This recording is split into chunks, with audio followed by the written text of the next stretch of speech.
pas juste. Les talents appartenaient au Seigneur et il avait parfaitement le droit d'en faire ce qu'il voulait. Devenez membre de la chaîne et AIDEZNOUSPROPAGEZ la parole de Dieu à travers le monde.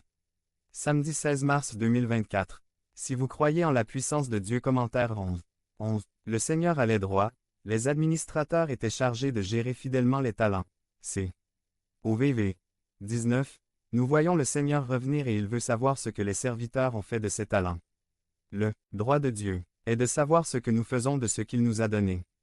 Un jour, le Seigneur nous demandera des comptes de chaque décision doit être spirituelle. En parlant de ressources, le Seigneur nous a donné du temps, de l'argent, de l'énergie et de la santé est fort. Comment les utilisons-nous? Chaque décision que nous prenons doit être une décision spirituelle. Notre priorité doit toujours être celle du Seigneur. Que faisons-nous des ressources que Dieu nous donne? L'utilisation de notre temps libérera le temps que nous devons consacrer à la prière, à l'étude de sa parole, sans laisser de côté le temps en famille, au service des autres. Parfois, nous n'aimons pas qu'on nous parle de la façon dont nous gérons nos finances personnelles, parce que nous n'avons pas encore compris les bénédictions de la dîme et des offrandes gratuites. Comme je vous l'ai déjà dit auparavant, on peut dire symboliquement que l'homme a 3 conversions en acceptant la volonté de Dieu dans l'obéissance.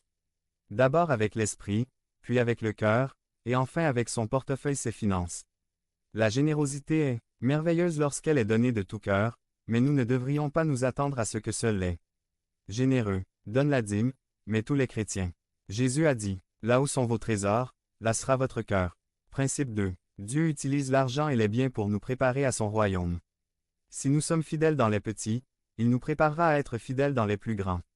Lisez Matthieu 25, 20 à 21. À l'un il a donné 5 talents et à l'autre 2 égales serviteurs. Tu as été fidèle, digne de confiance, responsable de ce que je t'ai donné. Entre dans la joie de ton Seigneur, bon intendant.